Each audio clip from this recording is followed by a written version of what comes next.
नमस्कार, बिहार की बात में आपका स्वागत है। मैं हूं पंकज कुमार। इस खास पेशकश में हम चर्चा करने जा रहे हैं कि आखिरकार मिशन 120 जेडीयू का क्या है। जी हां, दरअसल जेडीयू अपने पुराने साथियों को एक बार फिर वापस आने की अपील कर रही है। इसके बड़े नेता कह रहे हैं कि आइए जेडीयू के साथ जुड़िए और जो 2010 वाली हमारी स्थिति थी उसमें हम वापस लौटेंगे, क्योंकि नीतीश कुमार बिहार के लिए जो बचा खुचा काम है उसको जोरदार तरीके से करना चाहते हैं और बिहार में नीतीश से बेहतर विकल्प अभी भी कोई नहीं है, ऐसा कहना जेडीयू के नेताओं का है।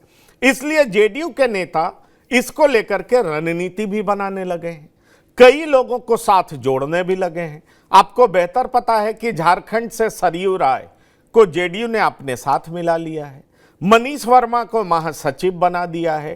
कई सारे ऐसे दल के लोग हैं, श्याम रजक उनको साथ ले आए हैं, क्योंकि श्याम रजक दलित चेहरा होंगे। आपको पता है पहले भी वो जेडीयू में थे, मंत्री भी थे, फिर लालू प्रसाद के साथ चले गए, वापस फिर जेडीयू में आए हैं। तो ऐसे कई नेताओं को साथ जोड़ने की कवायद शुरू हो चुकी है और इस बारे में कार्यकारी अध्यक्ष संजय झा हों चाहे महासचिव मनीष वर्मा हो, इन लोगों ने काम करना शुरू कर दिया। अब ऐसे में सवाल उठता है कि 3 नंबर की पार्टी, जी हां, 2020 में जेडीयू 3 नंबर की पार्टी बन गई थी, 43 विधायक ही जीत पाए थे। अब वो 1 नंबर की बनने के लिए बहुत ज्यादा व्याकुल हो उठी है। ऐसे में सवाल उठता है कि राज्य में प्रशांत किशोर भी बहुत एक्टिव है, राज्य में आरजेडी भी बहुत एक्टिव है, तेजस्वी यादव लगातार जेडीयू और एनडीए की सरकार पर आक्रामक हैं। उन्होंने 17 महीने में जो नौकरियां बांटी गई, तेजस्वी यादव कहते हैं कि उनकी वजह से ये नौकरियां दी गई हैं। तो सवाल बहुत गंभीर है कि ऐसी परिस्थितियों में जेडीयू क्या 3 नंबर से 1 नंबर बन पाएगी? इसके लिए जेडीयू क्या कुछ कर रही है वो हम आपको बताने जा रहे हैं। जेडीयू की असली रणनीति क्या है वो भी हम आपको बताएंगे। लेकिन आइए पहले आपको सुनाते हैं कि जेडीयू के कार्यकारी अध्यक्ष संजय झा क्या कह रहे हैं और फिर हम आपको सुनाते हैं कि तेजस्वी यादव क्या बोल रहे हैं और उसके बाद हम शुरू करेंगे चर्चा, क्योंकि हमारे साथ जुड़ेंगे कुछ मेहमान जो कि बिहार की राजनीति पर पैनी नजर रखते हैं, अंदर की राजनीति को बखूबी समझते हैं, हर पार्टी की रणनीति को डिकोड करना बेहतर तरीके से जानते हैं। वो मेहमान हमारे साथ जुड़ेंगे, लेकिन आइए पहले सुनते हैं संजय झा क्या कह रहे हैं और साथ ही साथ तेजस्वी यादव क्या कह रहे हैं। मुख्यमंत्री जी से बात की थी, उनके पास थोड़ा समय का कमी था और इसलिए क्योंकि समय नहीं दे पा रहे थे, इसलिए उन्होंने त्याग पत्र दिया। अच्छा, अशोक चौधरी जी का जो स्टेटमेंट आया उसको लेकर के काफी हंगामा हो गया अपोजिशन में। देखिए, हमारी पार्टी कभी भी जात की बात कभी नहीं की आज तक। इतना बड़ा ट्रैक रिकॉर्ड इस पार्टी का रहा है, कभी भी इस पार्टी ने किसी जात के नाम पर न राजनीति की और सबको लेके चलने वाली पार्टी जदयू और नीतीश कुमार रहे हैं। सर्व समाज के साथ हमारा पार्टी भी देखिएगा तो आपको सब लोग दिखाई पड़ेंगे इसमें, इसलिए हम लोग सबको लेके चलते हैं। उन्होंने एक्सप्लेन भी किया। देखिए, अलग अलग दल में कोई इधर जा रहा है, कोई उधर आता है। आजकल सबको तो पद चाहिए, एमएलए एमपी सबको बनना है, एमएलसी बनना है, राज्यसभा बनना है, कुछ ना कुछ पद तो लोगों को चाहिए, लेकिन पद जो है बड़ा लिमिटेड है। मान लीजिए 243 सीट है ना, तो कोई भी दल लड़ती है गठबंधन में, मान लो हम पिछले बार 150 लड़े, तो 150 लोग को ना टिकट दीजिएगा। तो विचारधारा की जो राजनीति है वो होनी चाहिए। हम लोग आज तक अपने विचारधारा से कॉम्प्रोमाइज नहीं किया। आज तक बीजेपी से हम लोगों ने हाथ नहीं मिलाया, आरएसएस से हाथ नहीं मिलाया। हम लोग चाहे सत्ता रहे या ना रहे, हम लोग का जो विचारधारा है उस पर खड़े रहे। तो आपने सुना, तेजस्वी यादव कह रहे हैं हमने विचारधारा से कोई समझौता नहीं किया। संजय झा बता रहे हैं कि केसी त्यागी ने पद क्यों छोड़ा। संजय झा बता रहे हैं कि हम जाति की राजनीति नहीं करते हैं और संजय झा ये भी कह रहे हैं कि कैसे हम नंबर 1 की पार्टी बनने जा रहे हैं। वो रणनीति किस तरीके से बना रहे हैं, किसको कहां पर प्लेस कर रहे हैं, ये सारी बातें संजय झा कैसे कर रहे हैं, क्या उनकी तैयारी है, इन तमाम बातों को हम समझने का प्रयास करेंगे। हम आपको बताएंगे। हमारे साथ जुड़ रहे हैं कुछ मेहमान जिनसे हम आपका परिचय करा दें। हमारे साथ जुड़ चुके हैं डॉक्टर संजय कुमार, राजनीतिक विश्लेषक हैं। प्रोफेसर सुधांशु कुमार जुड़ गए, राजनीतिक विश्लेषक हैं। और हमारे साथ वरिष्ठ पत्रकार प्रियदर्शी रंजन भी जुड़ गए हैं। आप तीनों मेहमानों का बहुत बहुत स्वागत है। डॉक्टर संजय, मैं सीधा आपके पास आना चाहता हूं और मेरा सीधा सा सवाल है, केसी त्यागी प्रधान प्रवक्ता से हट गए, ये काफी ज्यादा चर्चा में रही बात, लेकिन मुख्य बात जो जेडीयू के अंदर चल रही है वो ये है कि कैसे मिशन 120 2025 में पूरा किया जाए।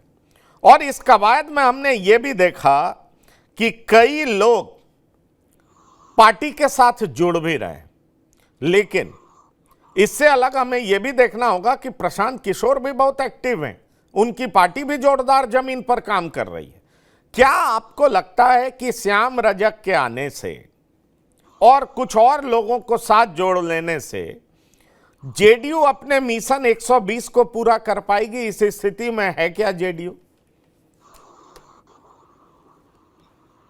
नहीं, वैसा कुछ नहीं है कि एक नेता के आ जाने से 120 का मिशन पूरा कर लेगी और किसी नेता के छोड़ देने से वो मिशन से पीछे रह जाएगी। वो व्यक्ति विशेष पर नहीं, वो तो उनका अपना एक वोट का कॉम्बिनेशन, और उस कॉम्बिनेशन पर वो भरोसा करते हैं, जो कहते हैं कि ईबीसी मेरे साथ है, महादलित मेरे साथ हैं, जिसकी बात वो करते हैं। तो अब इनका क्या कॉम्बिनेशन है? एनडीए का कॉम्बिनेशन तो दिख रहा है, और उस एनडीए के कॉम्बिनेशन में सेंधमारी कितना, जो प्रशांत किशोर का आपने नाम लिया, करेंगे, ये देखना पड़ेगा। क्योंकि प्रशांत किशोर ने कहा कि हमारी लड़ाई आरजेडी से नहीं है, हमारी लड़ाई एनडीए से। तो एनडीए के साथ हैं कौन? अगर नीतीश कुमार हैं, चिराग पासवान हैं और भारतीय जनता पार्टी जीतन राम मांझी हैं, अगर इनको भी मान करके चला जाए तो एनडीए का जो कॉम्बिनेशन है, तो हर नेताओं का या हर पार्टियों का एक अपना जातीय गोलबंदी है या एक सोशल इक्वेशन, जो आप उसको कह दीजिए। उस सोशल इक्वेशन में माना जाता है कि ईबीसी के वोटर आज भी इंटैक्ट हैं नीतीश कुमार जी के साथ। लेकिन लोकसभा के चुनाव में तो कहीं कहीं इस तरह की चीजें नहीं दिखी। अगर कुशवाहा और कुर्मी की बात की जाए तो लवकुश समीकरण टूटते हुए दिखा। क्या लालू प्रसाद जी या आरजेडी, क्या वो कुशवाहा और जो कुर्मी उम्मीदवार हैं उन पर वो दांव नहीं लगाएंगे? क्या ईबीसी वोटर पूरी तरह से इंटैक्ट रहेंगे या उनका बंटवारा भी आरजेडी, कांग्रेस और वामपंथी दलों में होगा? या जो अपर कास्ट के लोग हैं, क्या वो पूरी तरह से इंटैक्ट रहेंगे? एक बयान जो अभी भी तूफान मचाए हुए है, अशोक चौधरी जी ने जाकर के जो कह दिया कि जहानाबाद के भूमिहारों ने वो वोट नहीं किया नीतीश कुमार जी की पार्टी को या जेडीयू, तो अगर क्या वो सारे अपर कास्ट के लोग नीतीश कुमार के साथ खड़े हैं, ईबीसी के लोग खड़े हैं, लवकुश समीकरण उनके साथ है, और एक दलित गठबंधन जिसमें श्याम रजक के आने के बाद अशोक चौधरी जी है, चिराग पासवान है, जीतन राम मांझी है, अगर सबका कॉम्बिनेशन बन रहा है तो कोई ऐसी चीज नहीं है कि वो एक बेहतर आंकड़ा नहीं छू सकते हैं। टारगेट तो हर पार्टियां रखती है कि हम 130, 140 तक पहुंच जाएं, लेकिन अगर 100 सीट भी जीत जाते हैं, 90 सीट भी जीत जाते हैं, तो 43 से तो बेहतर ही स्थिति में रहेंगे। देखना होगा कि एनडीए के लोग किस तरह से अपने सोशल इक्वेशन नीतीश कुमार के साथ रह करके साध पाते हैं। हाँ, ज्वाइन तो लोग कर रहे हैं, जिस तरह से देखा जा रहा है कि ज्वाइन लोग कर रहे हैं, और खास करके दलित समाज के लोग। अब मुकेश सहनी जी नाराज हैं और मुकेश सहनी जी से जाकर के अशोक चौधरी मिल रहे हैं, तो अगर वो सोशल इक्वेशन बनाने में नीतीश कुमार कामयाब हो जाए तो उस स्थिति में हो सकता है कि एक इक्वेशन बने और उस इक्वेशन में कम से कम तीसरे नंबर की पार्टी ये नहीं रहे, ये और बेहतर परफॉर्म करके दिखाएं, इसकी संभावना बन सकती है। लेकिन थोड़ा अभी ये प्री मैच्योर है। अभी जिस तरह से चीजें चल रही है, अभी मैं देख रहा था कि केसी त्यागी जी को इस्तीफा देना पड़ा, नीरज कुमार पर भी बात चल रही है कि क्या नीरज कुमार भी मुख्य प्रवक्ता रहेंगे या उनको भी किनारे लगा दिया जाएगा। तो अभी कौन रहेंगे, कौन जाएंगे, किनको लाया जाएगा, कौन सा समीकरण जोड़ा जाएगा, किनके जिम्मे कमान होगी, उस भोजे पार्टी के सदस्य कौन होंगे, उससे बाहर कौन होंगे। और कहा तो यही जाता है कि सारी रणनीति नीतीश कुमार तय करते हैं। अब एक छोटा उदाहरण देकर के मैं अपनी बात को समाप्त करूंगा। काकोलत में कार्यक्रम था, वहां पर मुख्यमंत्री के साथ दो डिप्टी सीएम थे, विजय सिन्हा भी थे और सम्राट चौधरी भी थे।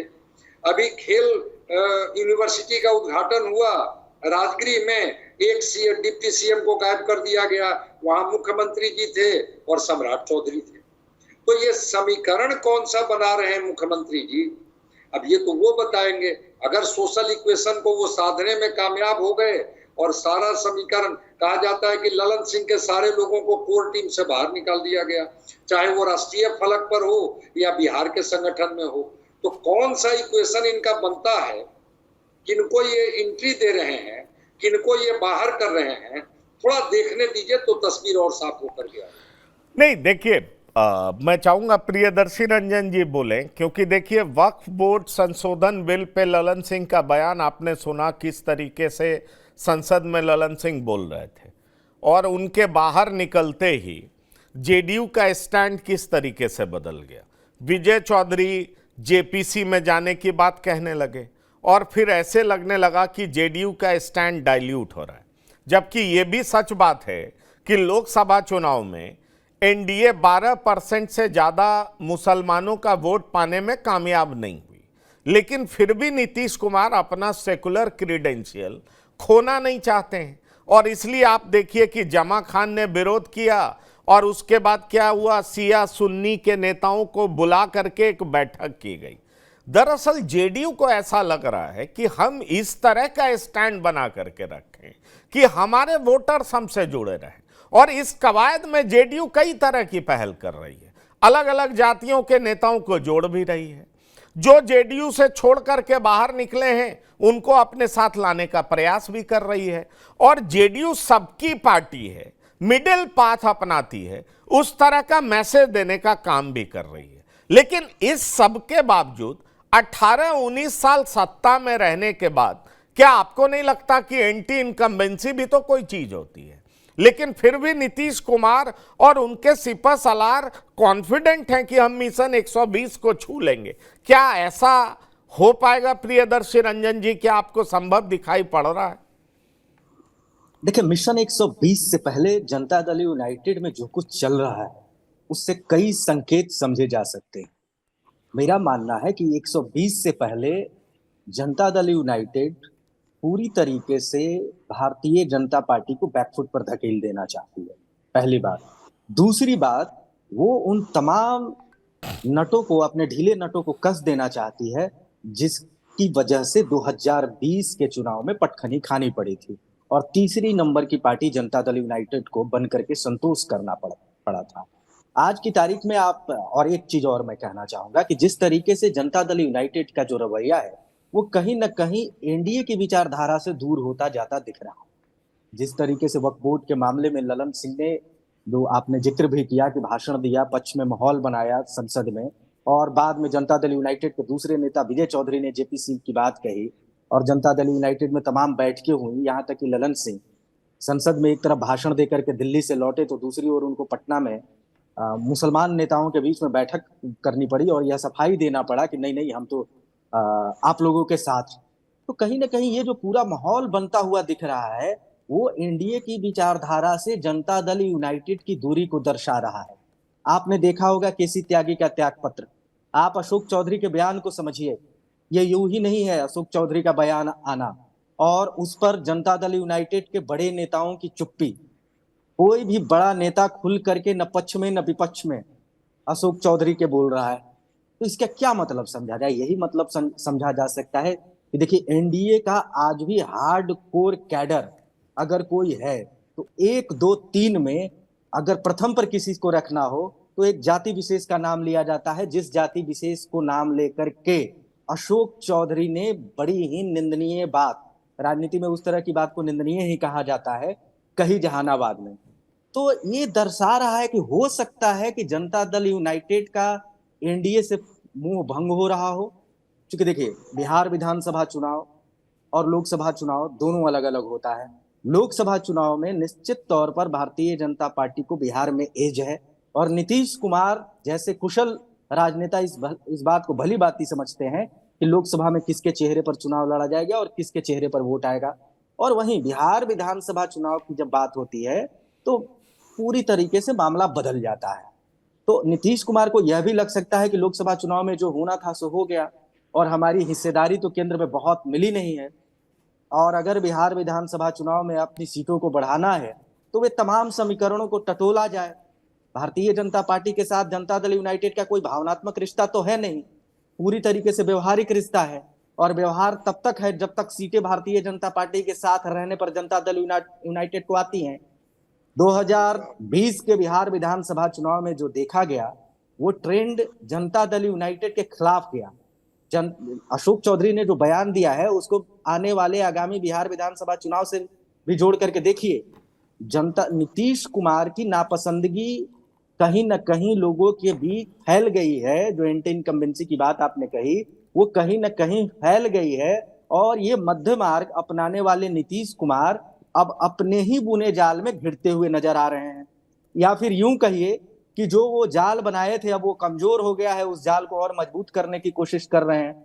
और नीतीश कुमार यह चाह रहे हैं, देखिए, जब तक एनडीए में हैं तब तक उन्हें जिस जाति को अशोक चौधरी ने भला बुरा कहा है उस जाति का साथ तो नीतीश कुमार को चाहिए होगा, और उस जाति का साथ अगर नहीं चाहिए नीतीश कुमार को तो निश्चित तौर पर उनको एनडीए से दूर होना पड़ेगा। ये 2-3 चीजें जो कड़ियां जुड़ रही हैं वो इस तरीके से जुड़ रही हैं कि नीतीश कुमार मन कहीं ना कहीं बदल रहा है, और इस बदलाव के संकेत केसी त्यागी के त्यागपत्र, ललन सिंह को बैकफुट पर धकेला जाना, और अशोक चौधरी का एक जाति विशेष को राजनीतिक तौर पर निंदा करना, और पार्टी के आला कमान नीतीश कुमार का इन तमाम मामलों पर चुप्पी, यह बता रहा है कि जनता दल यूनाइटेड फिर से कोई बड़ा खेल करने वाली है। एक मैं और बात जोड़ना चाहूंगा कि जिस तरीके से संजय झा का उदय हुआ है, संजय झा के उदय के बाद, कार्यकारी अध्यक्ष बनने के बाद जनता दल यूनाइटेड में बहुत कुछ अच्छा नहीं है। भले ही संजय झा को माना जाता है कि उनका झुकाव एनडीए के प्रति है, लेकिन उनका किसी गठबंधन के प्रति झुकाव से ज्यादा मामला है कि अपने आप को जनता दल यूनाइटेड में किस तरीके से स्थापित किया जाए। और उस फितरत में जो उसकी पूरी प्रक्रिया है, अपने आप को स्थापित, संजय झा को स्थापित करने की जो प्रक्रिया है, उस प्रक्रिया में कहीं ना कहीं कुछ जो पुराने जनता दल यूनाइटेड के हार्डकोर रहे हैं उनसे अब दूरियां बनती हुई दिख रही हैं। चाहे ललन सिंह के करीबी लोग हों, ललन सिंह के करीबी लोगों में आप नाम ले लीजिए, केसी त्यागी और ललन सिंह की भी अच्छी बनती है, उनका भी नाम आप ले सकते हैं। हालांकि केसी त्यागी ने हाल के दिनों में एनडीए के खिलाफ स्टैंड लिया है। हो सकता है कि भारतीय जनता पार्टी ने ही दबाव बनाया हो जनता दल यूनाइटेड पर कि केसी त्यागी को कुछ दिन के लिए शांत करे, जिस तरीके से मुखर होकर के विरोध कर रहे थे। पर प्रियदर्शी जी, हम इसको इस तरीके से भी तो देख सकते हैं। मुझे लगता है प्रोफेसर सुधांशु कुमार इसको बेहतर तरीके से बता सकते हैं। दरअसल केसी त्यागी ने जो कई मुद्दे पर बयान दिया वो बीजेपी के लिए ठीक नहीं था। स्थिति ऐसी लग रही थी कि एनडीए में सहजता नहीं है। जैसे उन्होंने फिलिस्तीन के मुद्दे पर बोला, इजराइल को आर्म्स नहीं देने के लिए क्लियर कट बात उन्होंने कर दी, quota within quota, lateral entry पे उन्होंने जो बात की, क्योंकि आपको याद होगा जब सुप्रीम कोर्ट का जजमेंट आया तो जेडीयू के कई नेता अपने सुप्रीम नेता का पीठ थपथपाने लगे कि अरे भाई, कोटा के भीतर कोटा तो नीतीश कुमार पहले ही प्रयोग कर चुके हैं। ऐसे में केसी त्यागी को साइड करने का मतलब ही यह निकलता है कि जो चीज बीजेपी को पसंद नहीं है, बीजेपी की स्थिति जहां सहज हुई है, इसलिए केसी त्यागी को यहां साइड कर दिया जाए, और केसी त्यागी साइडलाइन हो भी गए। सवाल यह उठता है कि जेडीयू जो कर रही है उससे एक बात बहुत साफ दिखता है। कार्यकारी अध्यक्ष के रूप में संजय झा का चुना जाना, केसी त्यागी के कुछ बयानों के बाद उनको अलग कर देना और राजीव रंजन प्रसाद को राष्ट्रीय प्रवक्ता बना देना, यह साफ इशारा करता है कि जेडीयू बीजेपी के साथ अलाइंड होकर के चलना चाहती है, लेकिन साथ ही साथ अपनी सेकुलर क्रीडेंशियल भी खोना नहीं चाहती है, अपने पुराने लोगों को जोड़ना चाहती है और हर तरीके से प्रदेश में नंबर 1 की पार्टी बनना चाहती है। देखिए, ये तो बड़ा मतलब अभी संजय प्रियदर्शनी जी का थोड़ा सा मतलब मुझे कंफ्यूजिंग लग रहा था। अभी तो ऐसा कहीं से कोई संकेत नहीं है कि बीजेपी से जेडीयू अलग होना चाहती। किसी भी घटनाक्रम को आप उठा के देखें जो इन दिनों हुआ है, आप देखेंगे लोकसभा का जो ये सत्र खत्म हुआ उसके बाद बीजेपी ने उन सारे चीजों को ठीक करने की कोशिश की है और उसमें से दो जेडीयू और एलजेपी दोनों के यहाँ कुछ कुछ घटनाक्रम हुए हम सबके सामने। एलजेपी में भी कुछ चल रहा है क्योंकि एलजेपी ने भी इन्हीं सारे मुद्दों पर एनडीए का या बीजेपी का जो स्टैंड है उससे अलग स्टैंड लेने की कोशिश की है, चाहे वो सुप्रीम कोर्ट का डिसीजन हो चाहे लेटरल एंट्री हो।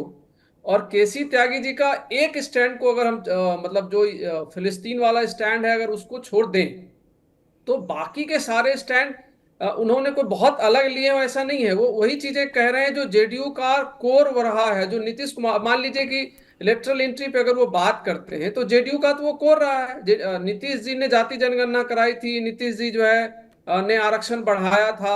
और आपको एक चीज और बताऊं, ये दरअसल जो मतलब इनको जो हटाया गया है केसी त्यागी जी का, वो बेसिकली अगर देखा जाए तो वो बहुत स्पष्टता से इस चीज को दिखा रहा है कि बीजेपी और जेडीयू वो अपने अलायंस को और मजबूत कर रही है। वो कहीं ना उसको कहीं से भी चोट पहुंचाने की उनकी कोई मंशा जेडीयू की तरफ से मुझे दिखाई नहीं देती। और बीजेपी भी मुझे लगता है कि अपनी सस्ता बीजेपी ने बहुत स्पष्टता से जेडीयू को भी पहुंचा दिया है और एलजेपी को, भाई अगर हम गठबंधन में चल रहे हैं तो गठबंधन धर्म को निभाने की जिम्मेवारी दोनों की है। ठीक है, मान लीजिए कि ये ऐसा तो हुआ नहीं होगा कि वक्फ बोर्ड का बिल लाया जा रहा है और वक्फ बोर्ड के बिल पर इन दलों को थोड़ी भी सूचना नहीं, ऐसा तो होगा नहीं। और मुझे लगता है जेडीयू को तो प्रॉपर सूचना थी, तभी ललन सिंह जी का लोकसभा में कुछ और था। वो अलग बात है कि जो आपने कहा और जिसपे सब कोई जानते हैं कि नीतीश जी बीजेपी के साथ रहते हुए भी जो उनका कोर वोट है, जो उनकी जो पहचान है, उस पहचान के साथ वो कोई समझौता नहीं करते हैं।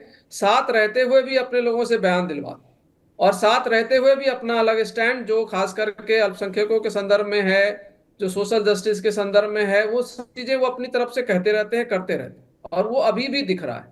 इसमें जो तीन चीजें मुझे डिफरेंट दिख रही है। ये जो अशोक चौधरी का बयान है वो मुझे बड़ा चौंकाने वाला लग रहा है। या तो हो सकता है कि उन्होंने यूं ही बोल दिया है या कोई प्लान है, ये तो देखना पड़ेगा क्योंकि जो रिएक्शंस आ रहे हैं, क्योंकि देखिए संजय झा जी ने उसको बहुत स्पष्ट कर दिया कि नहीं ये कोई पार्टी का बयान नहीं है। लेकिन वो बयान उन्होंने दिया क्यों है? अशोक चौधरी तो बहुत करीबी माने जाते हैं नीतीश जी के और उनका तो हो सकता है कि कहीं उस समसामयिक ढंग से दे दे। लेकिन एक चीज जो आज मैं देख रहा था, जब बिहार के चैनलों को देख रहा था, उसमें एक चैनल एक बड़ी चीज चला रहा है कि कल लल्लन सिंह जी का जन्मदिन था और नीतीश जी ने कोई मतलब जो सोशल मीडिया पे जो जाके बधाई देने का काम है, और जेडीयू के कई सारे जो जिन बड़े नेताओं की बात होती है उनमें से किसी ने उनको बधाई तक नहीं दिया है। अब इसका भी एक मतलब एक अलग अर्थ निकल जा रहा है कि भाई इस तरह से जो जेडीयू के बड़े नेता हैं, वो अभी राष्ट्रीय अध्यक्ष थे, उस घटना जब उनको हटाया गया उसके पहले बहुत ज्यादा लंबा समय नहीं हुआ। और सबसे बड़ी बात है कि केवल राष्ट्रीय अध्यक्ष थे तो ऐसा नहीं, बाद में उनके ऊपर कोई कार्रवाई हुई या कुछ हुआ, उनको जहां से वो टिकट चाहते थे टिकट मिला, वो लोकसभा जीते हैं और आज के दिन जेडीयू को रिप्रेजेंट कर रहे हैं लोकसभा में एक तरह से, क्योंकि उन्हीं के पास सबसे बड़ा मंत्रालय है। उसके बावजूद भी उनको पार्टी के अंदर से उनको बधाइयां नहीं दी जा रही है। तो कुछ तो अंदर खाने विदिन पार्टी चल रही है। अब एक बात और है जो आपने कहा ना 120 का, मैं 2-3 चीज और आपको बताता। देखिए, पिछले चुनाव में नीतीश कुमार जी को, जेडीयू को एक तरह से अभिमन्यु की तरह उनकी घेराबंदी की थी और उनके लोगों ने की थी जिनके साथ वो अलायंस में थे, बीजेपी के साथ अलायंस में थे। बीजेपी ने ही घेराबंदी करी थी और ये सारा जो रिजल्ट हुआ, ये कोई कह दे कि भाई आरजेडी बहुत मजबूत हो गई थी या आरजेडी कांग्रेस का अलायंस, वो एक वजह रही होगी बहुत उसको। लेकिन दूसरी महत्वपूर्ण वजह थी, आप सबको याद है, जितने लोग बैठे हैं यहाँ वरिष्ठ हैं, संजय जी आप याद रहिए, तो वहां पर एक तरह का समीकरण बिठाया गया था। ये जो 43 तक पहुंचाने के पीछे बीजेपी जी भी तो जिम्मेवार है। एलजेपी को किस तरीके से अलग करवाया गया, बीजेपी से कुछ बड़े नेताओं को वहां भेजा गया और उनके खिलाफ जो है जेडीयू के लीडर्स, जेडीयू के कैंडिडेट्स के खिलाफ चुनाव लड़वाया गया। तो नहीं, वो रिजल्ट तो देखिए उस वजह से देखिए नहीं हो सकता। देखिए अभी क्या है पंकज जी, अब उस एक बस 10 जोड़ रहा हूं। आज के दिन कम से कम एलजेपी, जेडीयू और बीजेपी ये तीनों एक जगह पर है, और एक जगह पर है। इसका मतलब है कि पहले से तो अच्छा रिजल्ट जेडीयू करेगी, क्योंकि वो चीज जो एक बार बार इधर उधर पाला बदलने का की वजह से उनको जो नुकसान हो रहा था वो तो उन्होंने बहुत क्लियर कर दिखा दिया लोकसभा की। नीतीश कुमार जी का जो वोट बैंक है वो उनके साथ इंटैक्ट। और अगर आप लोकसभा के नजरिए से देखेंगे तो लोकसभा के नजरिए से तो आज के दिन एक नंबर 1 पार्टी है लोकसभा के नजरिए। आप उठाकर देख लीजिए, 12 बीजेपी के पास है, 12 इनके पास है, और आरजेडी 4 पर है अगर लोकसभा का आप उठाकर देखोगे तो अगर ये तीनों इंटैक्ट होकर लड़ते हैं, और जो 2-3 नैरेटिव्स है जो अभी 1-2 दिनों में पीछे, कल देखिए आरजेडी ने एक नैरेटिव्स खड़ा करने की कोशिश किया, कल उन्होंने जाति जनगणना और आरक्षण को 9वीं नहीं, ठीक अनुसूची है। में शामिल करो। देखिए नीतीश जी वो ने सारी बातें, मुझे लग रहा है बहुत दूर हम लोग जा रहे हैं मुख्य बिंदु से। मैं थोड़ा सा फिर से जो डिबेट हमारा है उस पर मैं आना चाह रहा हूं। जैसे श्याम रजक का डॉक्टर संजय पार्टी में वापस आना, संजय झा का यह कहना कि कई नेता हमारे संपर्क में हैं जो जेडीयू में आना चाहते हैं, साथ ही साथ भारतीय स्वराज मोर्चा का जदयू में विलय होना, ये सारी ऐसी बातें, और खास तौर पर अशफाक करीम जैसे नेता भी जो कि आरजेडी में होते थे वो जेडीयू में आ गए। तो मैं इसलिए आपसे ये पूछना चाह रहा हूं कि जेडीयू जिस तरीके से काम करती हुई दिखाई पड़ रही है, उससे एक बात बहुत साफ लग रहा है कि जेडीयू 2025 के चुनाव को देखते हुए, क्योंकि अब देख लीजिए नीतीश कुमार और चिराग पासवान के भी रिश्ते बहुत अच्छे हो गए, ये साफ दिखाई पड़ता है। तो जेडीयू का ये साफ दिख रहा है कि 2025 में फिर से हमें कैसे सत्ता में आना है, और कार्यकारी अध्यक्ष इस बारे में बोल रहे हैं, महासचिव मनीष वर्मा बोल रहे हैं कि जो परिवारवाद की राजनीति से अलग सोचते हैं समाजवादी नेता, वो आ जाएं हमारे साथ, उनका स्वागत है। तो इसका मतलब बहुत साफ है कि जेडीयू ये चाह रही है कि हम फिर से ताकतवर हों जैसे 2010 में थे, हम फिर से ताकतवर हों जैसे हम हमेशा से रहे हैं, नीतीश कुमार बिहार के नंबर 1 नेता रहे, एक बार फिर से 2025 में यह साबित करने की तैयारी है। आप सहमत हैं इस बात से? 2010 की पुनरावृत्ति तो इनकी नहीं होगी। मैं बड़ी स्पष्टता से इनको कहूंगा कि नीतीश कुमार जी के लोग चाहे जितना बोल लें, 2010 की पुनरावृत्ति यह नहीं करने का। हाँ, कुछ लोग आ रहे हैं, लेकिन वो जो लोग आ रहे हैं वो लोग आ रहे हैं जिनको टिकट से वहां वंचित कर दिया गया। अब श्याम रजक जी को लोकसभा का समस्तीपुर से टिकट नहीं मिला, फुलवारी में सीपीआई एमएल का सिटिंग एमएलए है, उनको स्पष्ट कर दिया गया कि जब सिटिंग है और हमारा गठबंधन है सीपीआई एमएल के साथ, तो हम फुलवारी से नहीं लड़ा सकते। इनको कहा गया कि आ जाइए, हम फुलवारी से आपको लड़ा देंगे। वो चुनाव लड़ने आ रहे हैं, जीतेंगे हारेंगे मुझे नहीं पता। अशफाक करीम को कहा गया कि भाई चलिए कटिहार आपको नहीं लड़ाएंगे तो आपको राज्यसभा भेजेंगे, राज्यसभा में किन्हीं और को भेज दिया गया। अब वो इधर वो टहल रहे हैं कि भाई चलिए अब यहाँ कुछ गुंजाइश मिल जाए। तो एक खबर आई 2-3 दिन पहले कि सारे लालू टाइम के जो नेता जो आरजेडी में थे वो छोड़ के जा रहे हैं, क्योंकि तेजस्वी यादव ने साफ साफ कह दिया कि हम वैसे लोगों पर दांव नहीं लगाएंगे जहां हमें जीत की जरा भी संभावना में कमी नजर आए।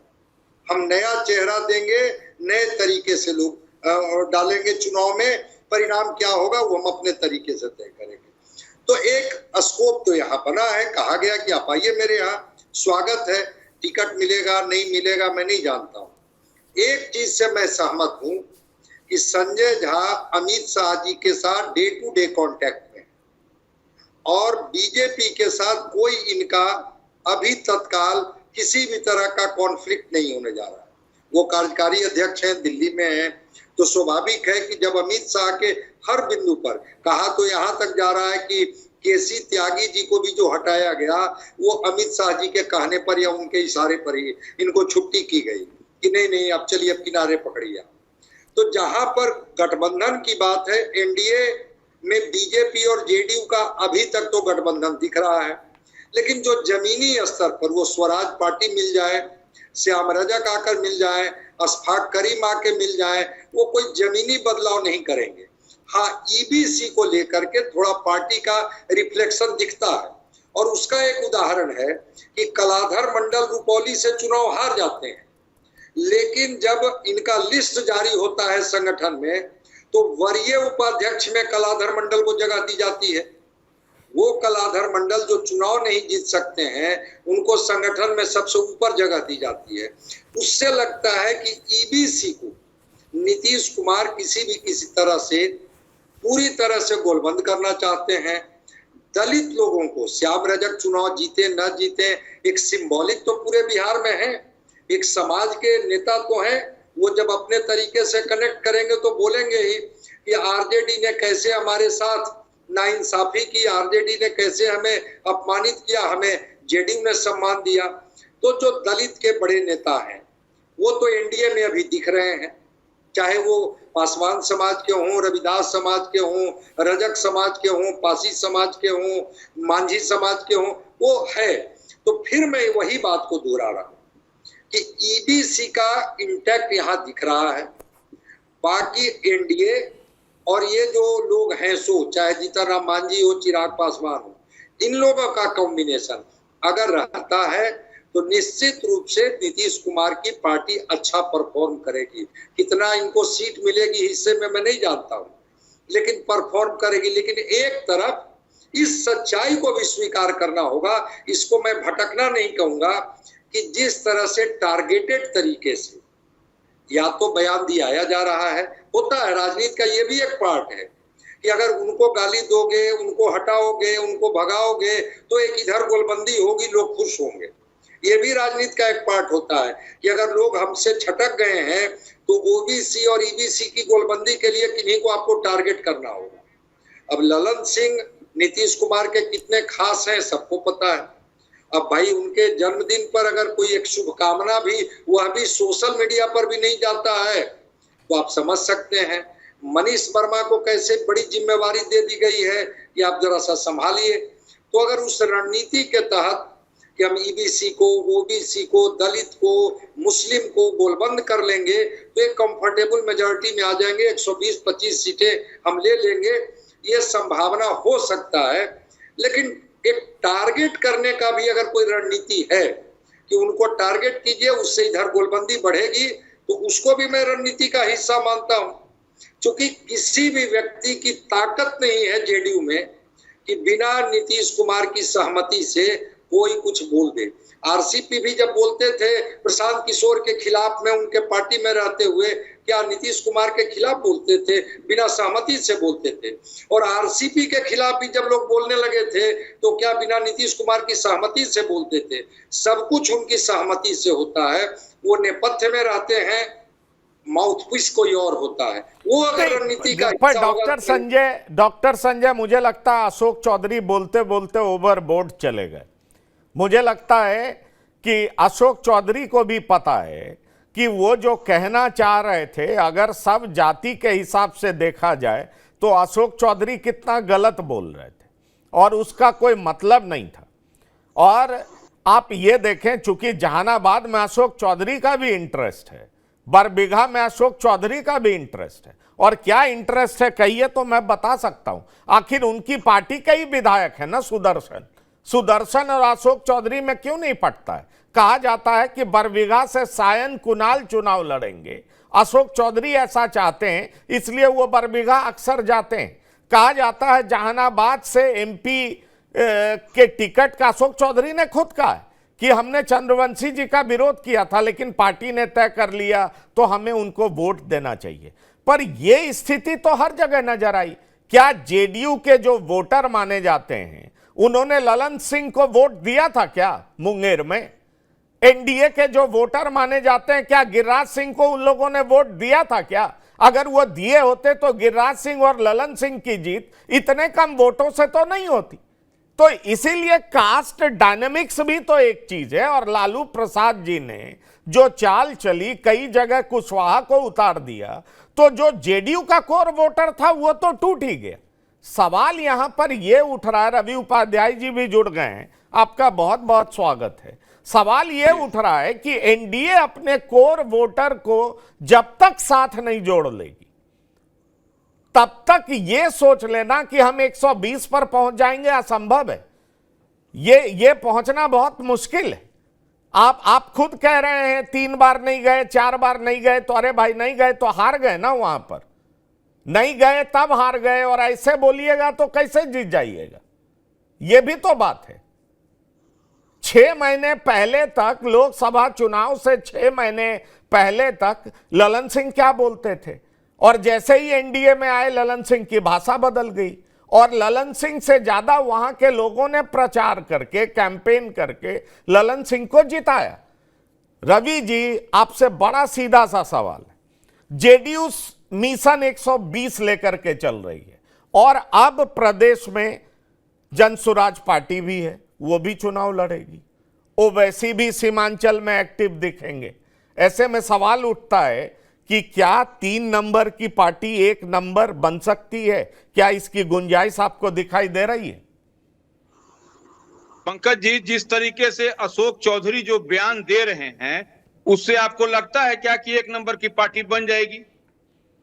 जो कोर वोटर है, एनडीए के लिए मरने और मारने की स्थिति में भूमिहार समाज रहता है, और उसको आप जिस तरीके से माने बिलो द बेल्ट बात कर रहे हैं, और आप अपनी पार्टी के आप बड़े नेता हैं, कद्दावर हैं, नीतीश कुमार के किचन कैबिनेट के आप सदस्य हैं, जो 4 लोग हैं उसमें से आप एक व्यक्ति हैं, तो वो, और आप अपनी बड़े जब नेता होते हैं तो आप सबके लिए रोल मॉडल होते हैं, तो आप रोल मॉडल होकर के और भूमिहार समाज को इस तरीके से आप जो सो जुबानी हम कहेंगे तो गलत नहीं है, और वो आप बोल रहे हैं, तो ये क्या दर्शाता है? और कैसे आप चाहिएगा कि जो सो भूमिहार समाज आपके साथ में चले, और 120 जो तीसरे पायदान पर है, 1 पायदान पर, तो यह नहीं होने वाला है। अशोक चौधरी की पहचान है क्या? अपने जो बरबीघा, जहानाबाद, जो उनके पूरे इंटरनेशनल के वो कुछ हो जाए, लेकिन देखिए वोट उनके पास है क्या? जिस समाज में से आते हैं उस समाज का वोट है उनके पास, ये तो सबसे बड़ी बात है। वो ठीक है, ऊपर एमएलसी रहे उनके लिए वह ठीक है, लेकिन जिस तरीके से बोल करके वह एक समाज को टारगेट कर रहे हैं, यह, और देखिए नीतीश कुमार कभी भी समाज और जात पात में इस तरीके से नहीं रहे। यह नीतीश कुमार को कहीं ना कहीं इन लोगों ने इस तरीके का बयान देकर के नीतीश कुमार को बैकफुट पर ढकेल दिया है। वो कह लीजिए, मनीष वर्मा से ही बात करिए, मनीष वर्मा से ही आप पूछ लीजिए कि क्या वो, देखिए ये निश्चित रूप से अशोक चौधरी का जो बयान आया है, जिस तरीके से उन्होंने एक समाज को, जहानाबाद को लेकर के वो, और उनका दर्द कहाँ है यह आप भी समझ रहे हैं पंकज जी। उनको बरबीघा चाहिए, उनको शेखपुरा चाहिए, तभी, और ये कहना कि बेटी और रोटी दे दिए हैं, अब तो बेटी और रोटी का मतलब ही थोड़ी है कि आप सबको कुछ ना कुछ बिलो द बेल्ट बात बोलते चलिएगा। संजय जी बैठे हुए हैं, संजय जी से आप पूछिए, डॉक्टर संजय कुमार यह भी कुछ बताएंगे। यह तो उधर के रहने वाले हैं, जहानाबाद के। जितनी बात हम कह रहे हैं उससे ज्यादा बात इनको भी, इनके पास भी ये खबर है कि अशोक चौधरी वहां को जहानाबाद का प्रभारी बनाया गया है, और जो प्रभारी होकर के इस तरह की बात करेगा और भूमिहार समाज का वोट ले लेगा आने वाले, और 4 महीने बाद, अब 4 सीटों पर अभी होने वाला है उपचुनाव विधानसभा का, और वह विधानसभा के वहां पर भूमिहार भी वहां पर डिसाइडिंग फैक्टर होंगे। तो आप इस तरीके से देखिए, ये अशोक चौधरी किस लिहाज से और कैसे बोले, यह पार्टी को मजबूत करना चाह रहे हैं या 3 नंबर पर ही बनाए रखना चाह रहे हैं, या तो हम अब तो वही बता सकते हैं हमसे बेहतर। नहीं, वो सारी बातें ठीक है, लेकिन मुझे सबसे ज्यादा हास्यास्पद बात यह लग रही थी कि वो कह रहे थे वसूल, वजूद, उसूल की बात कर रहे थे। मंत्री बनने के लिए कांग्रेस छोड़ करके जेडीयू में आ गए, और जेडीयू में आए और इतना ही नहीं हुआ, बेटी को एलजेपी से लड़वा दिए, और वो उसूल की बात कर रहे हैं। और रहा बात वजूद का, ठीक है, तो वजूद कब तक कहां रहेगा? अगर सत्ता यहां नहीं मिली तो फिर कांग्रेस में जाएंगे कि आरजेडी में जाएंगे, ये तो पता ही नहीं है। और लोग उनसे ये पूछ लेगा कि अरे भाई कौन से उसूल की बात कर रहे हैं आप? जिस पार्टी में वो कितनी बार किधर गया किधर आया, अगर उसको पेंडुलम कह दिया जाए तो अतिशयोक्ति नहीं होगा। तो कौन से आपके नेता उसूल वाले हैं और कहां से आपके नेता वजूद वाले हैं, ये सवाल तो मैं बड़ा खुला बोल रहा हूं। लोकसभा चुनाव में मैं घूम रहा था बिहार में, कई जगह मैंने सुना कि मजाक में लोग कह देते थे, अरे इसके बात पर ध्यान मत दीजिए, ये तो नीतीश कुमार है। जबकि मेरे लिए, मेरे दिल में बहुत सम्मान है नीतीश कुमार के लिए, लेकिन मैं बता रहा हूं ये लोग लोकल लैंग्वेज में इस तरह की बात करते हैं कि अरे इसके बात पे क्या भरोसा कर रहे हैं, ये तो नीतीश कुमार है, कब इधर रहेगा कब उधर रहेगा, ये लोग बोलते हैं। पर इस परिस्थिति में भी नीतीश कुमार अभी भी बहुत क्रेडिबल चेहरा है, इस बात से कोई इनकार नहीं कर सकता, क्योंकि अभी भी वो सबसे बड़े नेता है और सबसे रिलायबल नेता हैं। लोगों को लगता है कि इनके रहते बढ़िया कामकाज प्रशासन बना रहेगा। ऐसे में सवाल उठता है कि जन स्वराज पार्टी का एंट्री होना और वो आरजेडी और जेडीयू पे ऐसा अटैक कर रहा है, आरजेडी पे कर रहा है कि लालू प्रसाद अपने परिवार के लिए करते हैं, और जेडीयू पे कर रहा है कि अरे कब तक जेडीयू कहती रहेगी, एनडीए कहता रहेगा 15 साल खराब था तो आपका कौन सा 15 साल अच्छा है, आपने क्या किया है।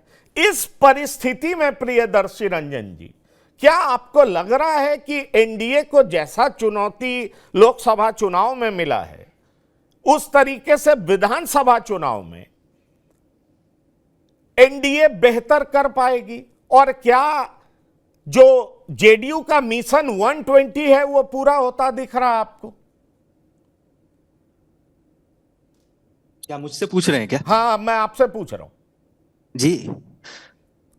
देखिए, जिस तरीके से नीतीश कुमार आज के दिनों में हैं, जिस स्थिति में हैं, उस स्थिति में मुझे नहीं लगता है कि अब वे नंबर 1 पर वापसी उनकी पार्टी करने वाली है।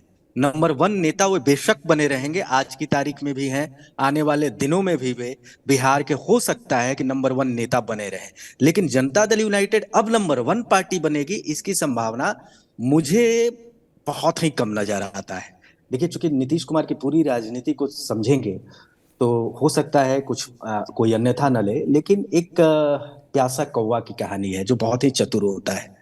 तो उसको जब प्यास लगता है और प्यास बुझाने के लिए उसे पानी जब मिलता है एक घड़े में, वो घड़ा तक पहुंच नहीं पाता है, तो छोटे छोटे कंकरों को उठा करके यहाँ से वहां से डाल करके पानी को ऊपर लाता है और अपनी प्यास को बुझाता है। उसी तरीके से नीतीश कुमार की राजनीति है, छोटे छोटे टुकड़ों में वोटरों को उठाते हैं, छोटी छोटे पूरी जाति को। कभी वो हार्डकोर राजनीति नहीं करते हैं, या हार्डकोर नीतीश कुमार के पास कैडर नहीं है या संगठन नहीं है जनता दल यूनाइटेड के पास, छोटे छोटे टुकड़े हैं।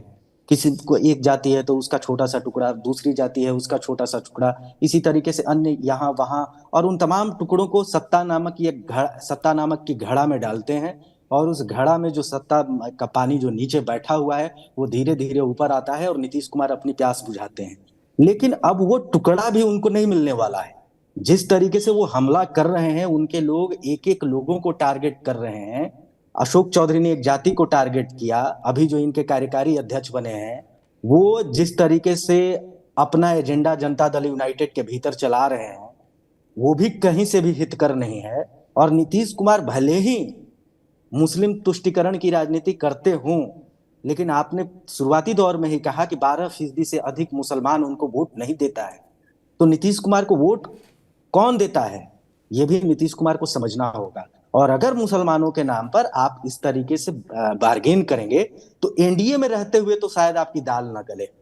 एनडीए में रहते हुए नीतीश कुमार शायद जो तीसरे पायदान पर थे, हो सकता है कि उनका पायदान और नीचे ही आ जाए, उनकी सीटें 40 से भी नीचे चली जाएं, जिस स्थिति में वे चल रहे हैं। क्योंकि लोकसभा का चुनाव अलग होता है, लोकसभा चुनाव में इनको सीटें आई हैं 1 दर्जन, लेकिन वो किस वजह से आया है, किन कारणों से आया है, ये सभी लोग जानते हैं। उसके लिए जिम्मेवार और कारक नीतीश कुमार नहीं है। तो मेरा मानना है कि ये छोटे छोटे टुकड़ों को समेट करके जो नीतीश कुमार राजनीति करते थे, अब वे छोटे छोटे टुकड़े भी नहीं आ रहे हैं। और नीतीश कुमार हमेशा से दलित, अति पिछड़ा, नहीं, थोड़ा सॉफ्ट मुसलमान पर मैं प्रियदर्शी जी, मैं चाहूंगा प्रोफेसर सुधांशु कुमार बोलें, फिर रवि जी भी बोलेंगे। मैं एक बात बड़ा सीधा पूछना चाह रहा हूं कि आज की स्थिति में भी आपको लग रहा है कि नीतीश कुमार का विकल्प कोई बिहार में दिखता है? क्योंकि बीजेपी ने भी एक प्रयोग सम्राट चौधरी के रूप में कर लिया। लोकसभा चुनाव में सम्राट चौधरी फिसड्डी साबित हुए और नीतीश कुमार को स्पेंड फोर्स माना जा रहा था कि खत्म हो चुके हैं नीतीश कुमार। नीतीश कुमार का वोट उनके साथ है। 12 सीट ला करके नीतीश कुमार ने भी जता दिया कि आप लोग ऐसे जो कहते रहिए, मीडिया वाले कहते रहे, अन्य लोग कहते रहे, लेकिन मेरी ताकत बरकरार है। जो ईवीसी वोटर है वो उनके साथ है। लाख अब कोई आप कहें प्रियदर्शी जी की वो प्रधानमंत्री मोदी के नाम पर वोट था, तो पीएम मोदी के नाम पर वोट था, तो नीतीश कुमार के नाम पर भी वोट था। इस बात से भी कोई इनकार नहीं कर सकता, क्योंकि नीतीश कुमार को लेकर के तो कहा जा रहा था, यही प्रशांत किशोर तो कह रहे थे कि 4 से ज्यादा सीट ले आए तो मैं नेशनल चैनल पे माफी मांगूंगा, लेकिन 12 ले आए। स्ट्राइक रेट उनका शानदार रहा। इसलिए मैं आपसे एक बार फिर पूछ रहा हूं, ये मिशन 120 पूरा हो या ना हो, लेकिन क्या अभी भी आपको ऐसा लग रहा है कि बिहार में नीतीश के विकल्प के रूप में कोई नेता आपको दिखाई पड़ रहा है? क्योंकि ईबीसी का रुझान, जब एनडीए, जेडीयू और बीजेपी एक साथ रहती है तो ईबीसी एनडीए को छोड़ करके कहीं और वोट नहीं करता है। यह कई बार साबित हो चुका है। क्या कहना चाहेंगे आप?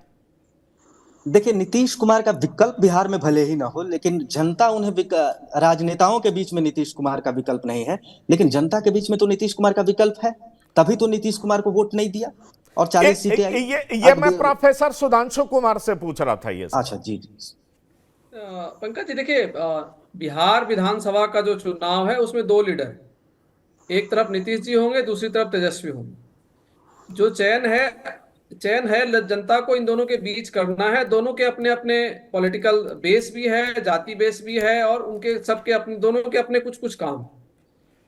आप जो सवाल पूछ रहे हैं ना, देखिए एक चीज तो नीतीश जी ने लोकसभा में बहुत स्पष्ट कर दिया कि वो सारे जो उनके बारे में कही जा रही थी बातें कि अब नीतीश जी फिनिश हो गए, उसको उन्होंने कम से कम धाराशायी कर दिया। मेरी ये समझ है, लोकसभा रिजल्ट ने ये बता दिया। और जो आप कह रहे हो ना एनडीए में, मेरी समझ ये है कि नीतीश कुमार जो ईबीसी कास्ट है वो नीतीश कुमार के साथ है।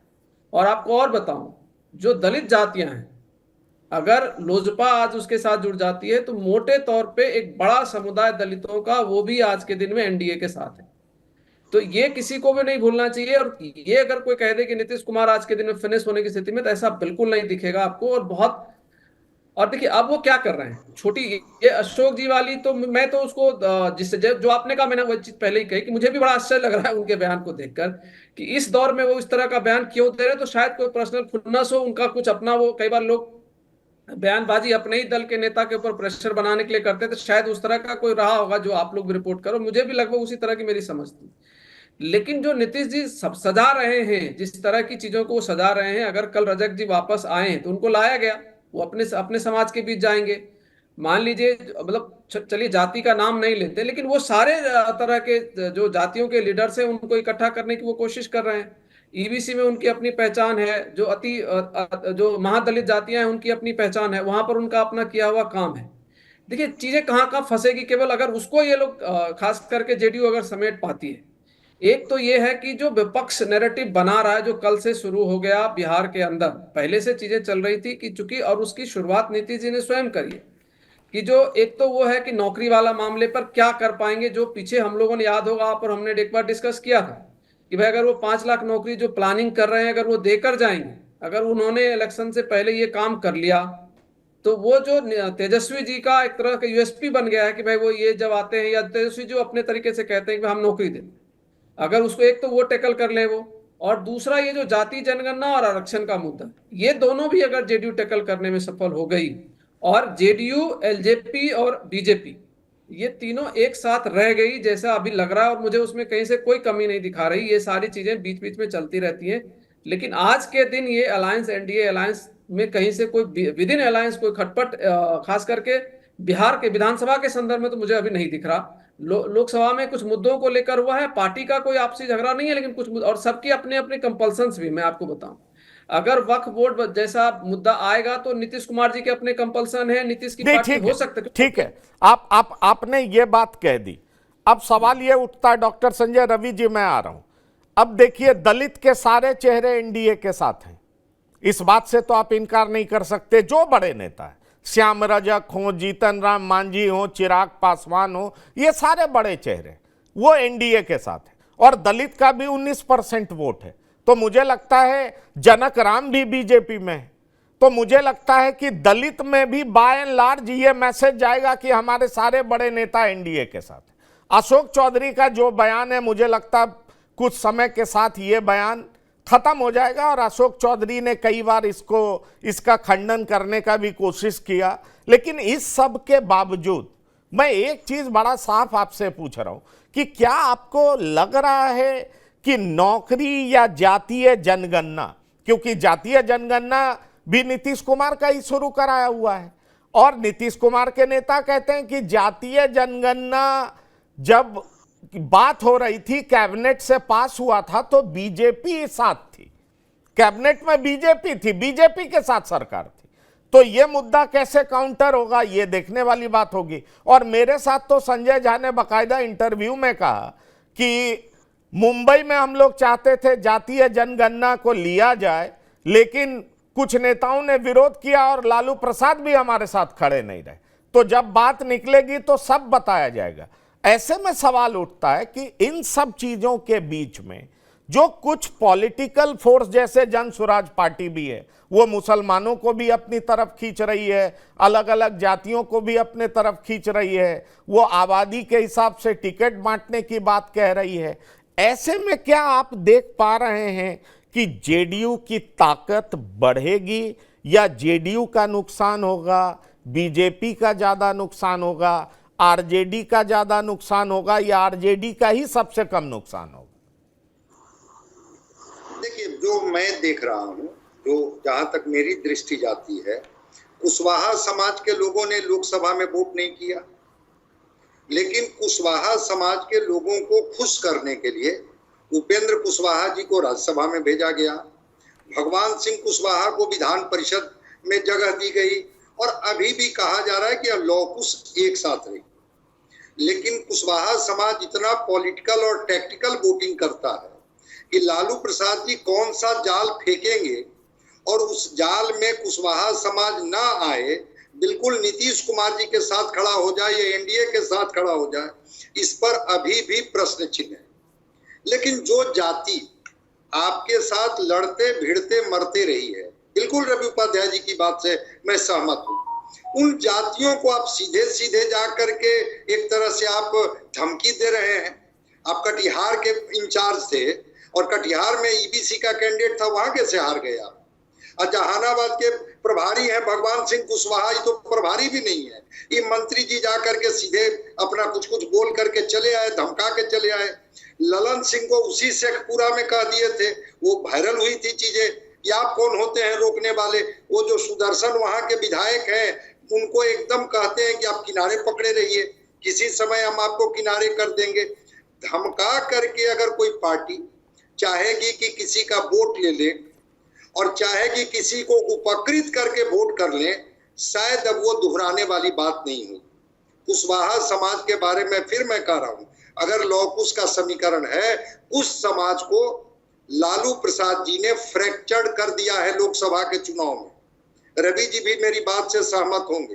विधानसभा के चुनाव में भी उनकी आकांक्षा और महत्वाकांक्षा को इतना बढ़ा दिया है कि यादव समाज के लोग मुख्यमंत्री बन चुके, कुर्मी समाज के लोग बन चुके, अब बारी कुशवाहा की है। और कुशवाहा समाज इससे कम पर तैयार नहीं है, जो बार बार नीतीश कुमार की तरफ ले जा रहे हैं कि नीतीश कुमार ही सर्वमान्य और सब दिन के नेता बनेंगे। कुशवाहा समाज महत्वाकांक्षी हो गया है। और दलित समाज की जहां तक बात है, तब मांझी जी से जरा सा ऑफ कैमरा बतिया लीजिएगा, पता चल जाएगा कि वो किनके साथ हैं। चिराग पासवान जी की महत्वाकांक्षा मुख्यमंत्री बनने की है, वो एक अलग अपना राग अलाप रहे हैं।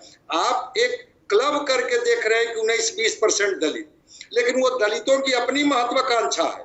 तो एनडीए में कितने लोगों को जोड़ पाएंगे लोग, नहीं जोड़ पाएंगे लोग, ये तो थोड़ा अभी प्री मैच्योर्ड होगा। चलिए आपने अपनी बात कह दी। मैं रवि उपाध्याय जी से एक सवाल पूछता हूं।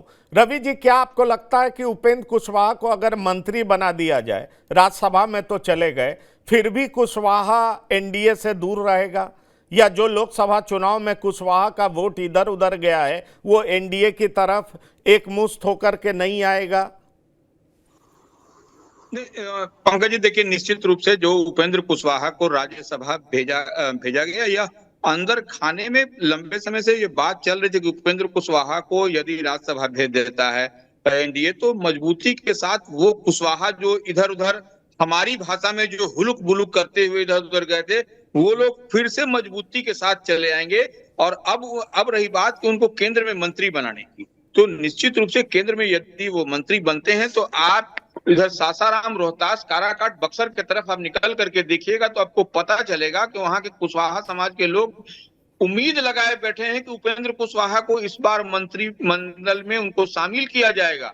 और यह शामिल करने के साथ ही, और देखिए, पिछले दिनों आपने ये शायद पब्लिक डोमेन में यह बात भी नहीं आई होगी कि उपेंद्र कुशवाहा जो ही राज्यसभा के लिए गए, वो 2 बार नीतीश कुमार से उनकी मुलाकात हुई, और जो मुलाकात की जो तस्वीर वायरल हुई मीडिया में, जो छपी, जो आई, वह देखिए किस तरीके से एकदम जैसे बड़ा भाई छोटे भाई को गलबहिया करता हुआ दुलार प्यार लाड प्यार करता है, उसी लिहाज से नीतीश कुमार ने उनको पकड़ रखा था। हालांकि वहां पर मनन मिश्रा भी थे, लेकिन मनन मिश्रा और उपेंद्र कुशवाहा, नीतीश कुमार के साथ में जो बॉडी लैंग्वेज था, उस केमिस्ट्री को आप पढ़ सकते हैं आराम से। चलिए आप बिल्कुल आपने साफ कह दिया, चूंकि अब समय की सीमा खत्म हो रही है, इसलिए यह देखना दिलचस्प होगा कि जेडीयू अपने मिशन 120 को पूरा कर सकती है।